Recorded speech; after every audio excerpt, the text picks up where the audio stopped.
सभी को नमस्ते मेरा। आज हम सामाजिक नियंत्रण के सिद्धांतों का एनालिसिस करेंगे, जिसके अंतर्गत जो फर्स्ट सिद्धांत है वह रोज का सिद्धांत है। और रोज एक प्रथम समाजशास्त्री जिसने सामाजिक नियंत्रण का वर्णन किया है। और इन्होंने जो अपनी पुस्तक है 1901 में जो सोशल कंट्रोल है, इसमें सामाजिक नियंत्रण संबंधी अपना सिद्धांत दिया था। तो रोज सामाजिक नियंत्रण में विश्वासों की भूमिका को महत्वपूर्ण मानते हैं कि व्यक्ति अगर किसी चीज़ पर विश्वास कर लेता है तो फिर वह नियंत्रित रहता है। और विश्वास चाहे किसी भी रूप में हो, वह लोगों के व्यवहारों पर क्या नियंत्रण रखते हैं।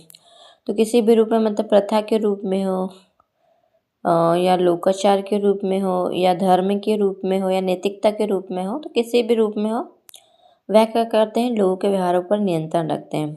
और इनका जो प्रभाव होता है वह सर्वव्यापी होता है।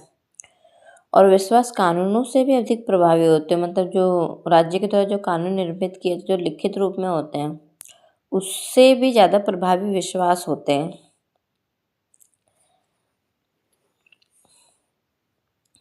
फिर रोस ने अपने विचारों को स्पष्ट करने के लिए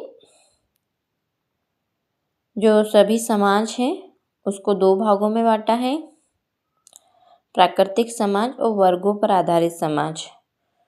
तो जो प्राकृतिक समाज है उस पर कोई बाह्य नियंत्रण नहीं रहता है, ऐसी कोई संस्थाएं भी निर्मित नहीं होती है, तो व्यक्ति पर क्या नियंत्रण नहीं रहता उसके व्यवहारों पर। वहीं जो वर्गों पर आधारित जो समाज है वहाँ पर क्या होता है, समाज जटिल होता जाता है और जिसके अंतर्गत जो शक्तिशाली और साधन संपन्न जो वर्ग है उसके द्वारा अन्य वर्गों के लोगों के व्यवहार पर क्या नियंत्रण रखा जाता है। साधन संपन्न वर्ग का यह विश्वास होता है कि वह अपने साधनों एवं शक्ति के द्वारा छोटे एवं प्रारंभिक वर्गों पर नियंत्रण रखकर और शक्तिशाली हो सकता है। तो ये कि जब वर्गों का निर्माण हो जाता है तो जो एक वर्ग जिसके पास साधन ज़्यादा होते हैं, संपन्न वित्ता भी आर्थिक शक्ति शक्तिशाली होता है, तो वो क्या करते हैं, जो अन्य वर्ग उस पर नियंत्रण रखते हैं। और जो छोटे वर्ग हैं वो भी यह विश्वास करते हैं कि अगर नियंत्रण में रहने पर ही उनकी आवश्यकताओं की पूर्ति संभव है, इसलिए वह भी उनके द्वारा क्या नियंत्रित रहते हैं। तो प्राथमिक और सरल समाजों में जो प्राकृतिक समाज के जो प्रतिनिधि है वहाँ सामाजिक नियंत्रण की आवश्यकता ही नहीं होती। जो स्टार्टिंग का जो समाज था सरल था। और जो सामाजिक जटिलता बढ़ती जाती है, समाज में विभिन्न संस्थाएं बढ़ती जाती है, तो वर्ग नियंत्रण की आवश्यकता क्या महसूस होने लगती है। तो जो आज का आधुनिक समाज जो जितना जटिल हो गया है, इतनी सारी संस्थाएं निर्मित हो गई व्यक्तियों को नियंत्रित करने के लिए, ठीक है ना। तो ये है कि वर्ग नियंत्रण की आवश्यकता महसूस होने लगती है। जटिल समाजों में राज्य ही सामाजिक नियंत्रण का प्रमुख साधन होता है। अगर हम देखा जाए तो जटिल समाज, जो पश्चिमी समाज भी है, यूरोपीय समाज है, तो वहाँ पर राज्य ही सामाजिक नियंत्रण का प्रमुख साधन होता है। फिर भी विश्वासों का जो महत्व है राज्य से कहीं अधिक है। अगर हम राज्य समाज में अगर कोई विश्वास धारणा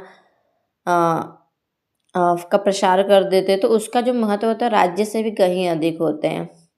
तो ये जो विश्वास होते हैं धर्म, प्रथाओं, आदर्शों, उत्सवों आदि के रूप में व्यक्त होते हैं। अगर हम व्यक्ति में धार्मिक विश्वास पैदा कर देते हैं तो व्यक्ति उसके द्वारा अधिक नियंत्रित होता है। या हम ऐसे कुछ वैल्यूज़ का प्रसार कर देते हैं तो व्यक्ति उस आदर्श विचारधारा के अनुरूप व्यवहार करने लगता है। ऐसी प्रथाएं का मतलब ऐसी प्रथाएं बना देते हैं या ऐसी प्रथाओं से उनको जोड़ देते हैं, तो उन प्रथाओं को भी व्यक्ति फॉलो करता है।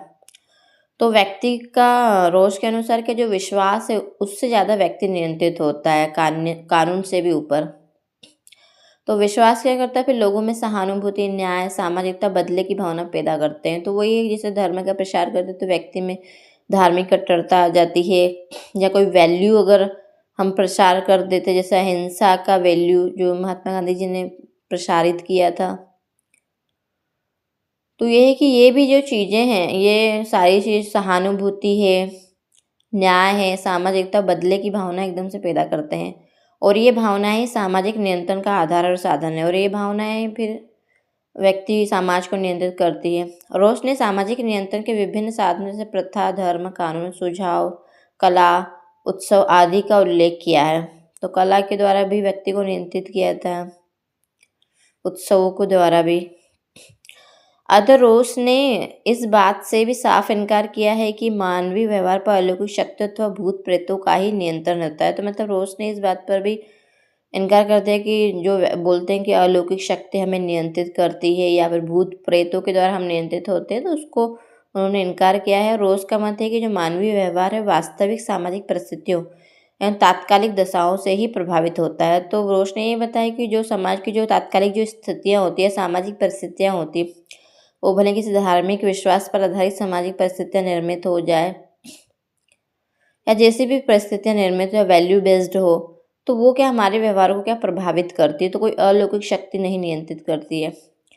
अब रोस के सिद्धांत की कमजोरी बताते हुए लेपियर कहते हैं कि रोस ने मानव जैसा विश्वास करता है वैसा ही वह करता है कि धारणा को बहुत सरल रूप में प्रकट किया। तो लेपियर ने यही बोला है कि जो रोस ने बता दिया कि मानव जैसा विश्वास करेगा वैसा ही वह करता है, उसके व्यवहार होते हैं। तो ये धारणा बहुत सरल रूप में उन्होंने प्रकट कर दी है, और जबकि ये धारणा जो काफ़ी जटिल है कि व्यक्ति समाज में मतलब सामाजिक नियंत्रण कैसा होता है, समाज में उसको कैसे नियंत्रित किया जाता है, ये जटिल पॉइंट है।